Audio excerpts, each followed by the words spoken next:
بسم اللہ الرحمن الرحیم۔ سیرت نبوی۔ خالد دادا جان، یوں تو ہر بزرگ کی زندگی کے حالات معلوم کرنے سے انسان کو فائدہ ملتا ہے، آپ ہمیں رسول پاک صلی اللہ علیہ وسلم کی سیرت کو جاننے کی کوئی اور خاص اہمیت بھی بتائیں۔ دادا جان،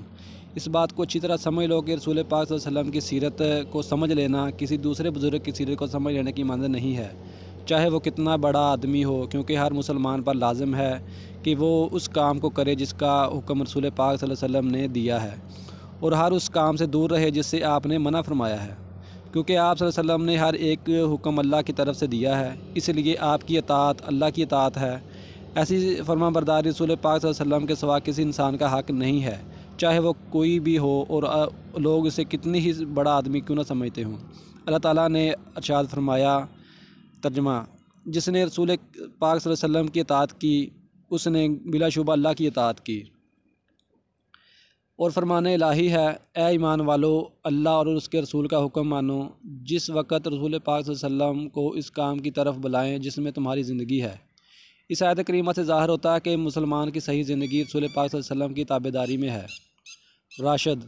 دادا جان، جب ہم بیٹھے ہیں اور رسول پاک صلی اللہ علیہ وسلم کی سیرت پاک سنتے ہیں تو ہمارے دلوں میں آپ کی محبت اور بھی بڑھ جاتی ہے،